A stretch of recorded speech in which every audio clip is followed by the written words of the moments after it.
दोस्तों दोस्तों वैसे तो विजय ने बहुत सारी कई फिल्में करी हैं डबल रोल वाली, जिसमें से हम दो नाम ले रहे हैं। जैसे बिगिल हो गई, मार्शल हो गई, और भी कई हैं। पर पिक्चर ये है जिसका आज हम रिव्यू करेंगे, जिसका नाम है the greatest of all time, short में गॉड करके। तो आप लोग सोच रहे होंगे कि उन डबल फिल्मों में और इस फिल्म में ऐसा क्या अंतर होगा। अंतर सिर्फ इतना सा है कि हम लोग जो पिछली फिल्में देखते थे, चाहे साउथ की हो जाए या बॉलीवुड की हो जाए, हम लोगों ने अक्सर देखा होगा कि जो भी डबल रोल हो या बचपन में अलग हो गए हो या कोई किसी बच्चे को उठा ले गया हो, तो वो बहुत सारी चीज़ें ऐसी होती हैं कि कहीं ना कहीं फिर आधी पिक्चर में तो वो तुम्हारे खिलाफ लड़ेगा, पर लास्ट में कहीं न कहीं एक साथ हो ही जाते हैं। पर इसमें ऐसा नहीं है। अच्छा, एक बात और है, जैसे कि जिस मूवी में ना डबल रोल दिखाया जाता है, ओके, और वो मतलब मूवी में मतलब खून का रिश्ता हो कोई किसी का, और फिर उसके बाद अगर वो अपनों के खिलाफ हो, तब मतलब ये चीज़ें एक मूवी के तौर पर भी मतलब कितनी गंदी सी लगती है। मतलब देखा नहीं जाता कि ऐसा मतलब महसूस होता है कि अरे यार बताओ, ये तो अपना ही कौन है, इसे उसका बाप समझा भी रहा है कि तुम मतलब मेरे बेटे हो, पर फिर भी वो समझ नहीं रहा। तो कहीं ना कहीं से मतलब एक दिमाग में वो आता है कि कितना अजीब सा लगता है। जैसे जैसे इसमें विजय, यानी मिस्टर गांधी, और उसका बेटा जीवन, पर जीवन पूरी तरह से अपने बाप के खिलाफ होता है। जब ऐसा कुछ होता है ना, तो हम लोग मूवी में भी ना इस तरह की चीज़ों को एक्सेप्ट नहीं कर पाते। बीच बीच में गुस्सा भी आता है, बोरिंग सी मूवी भी लगती है। जब उसका बाप उसे समझा रहा है, वो समझने को तैयार नहीं, यू नो, तब ना बहुत ही ज़्यादा हद से ज़्यादा बोरिंग सी फील होती है ये मूवी। अगर सच में कोई अगर मुझसे इस मूवी के बारे में पूछे इसमें खास क्या है, तो मैं उससे सिर्फ एक बात कहूँगा कि कुछ भी नया नहीं है।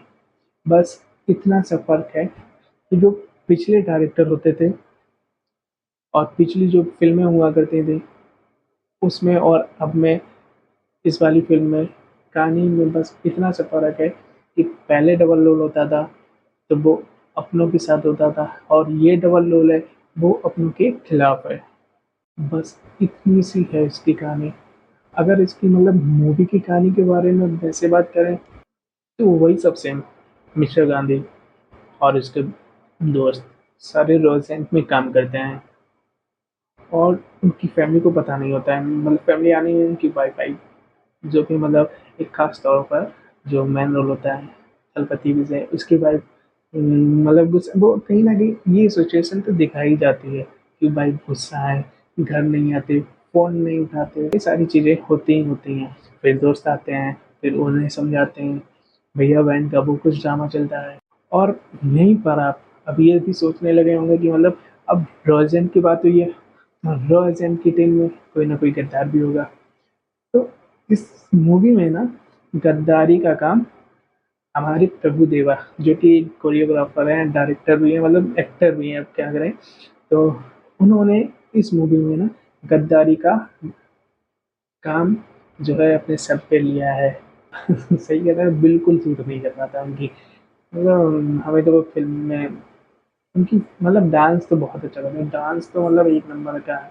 और यार फिर उनकी लिखी हुई कहानियाँ जब कोई दूसरा एक्टर करता है ना, तभी उनकी फिल्में जचती हैं। जैसे कि दबंग सलमान के साथ काम कर रहे हैं, या रमैया या बस्ता भैया जैसी फिल्मों में काम कर रहे हैं यार, डांस का तो मतलब कोई तोड़ ही नहीं है। डांस तो नंबर वन उनका होता ही है, तो सभी जानते हैं। पर हमें वो एक्टिंग में ना, एक्टिंग में कभी पसंद नहीं आए। मिस्टर गांधी यानी विजय थलपति, तो इनके साथ इस मूवी में कहानी क्या घटित होती है कि इनके बच्चे को एक गुंडा उठा ले जाता है और उसे उसके पिता के खिलाफ कर देता है, मतलब अपने बाप के खिलाफ है, कट्टर, उसे मारना चाहता है। अब जिस जो उठा ले गया था, अब वो उसे अपना बाप मानता है, और जबकि उसने बताया भी था कि जिससे तुम लड़ाई करोगे ना, वो तुम्हारी बायोलॉजिकल फादर है। पर फिर भी मतलब वो क्या इस मूवी में ये दिखाना चार डायरेक्टर ने, और जिसने इस मूवी को लिखा है जो राइटर है, वो बिल्कुल भी कुछ समझ नहीं आया। और फिर इसमें जो पिता और फादर का मिलन होता है ना, वो एकदम से इतना अचानक से होता है, और एकदम से एक दूसरे को देखते हैं, जो पहले अपने पिता से अचानक मिलता है और उनके साथ रहने लगता है, और फिर वहीं से उसका जो बेटा है जीवन, वो उसके पिता के दोस्तों को धीरे धीरे करके मानने लगता है।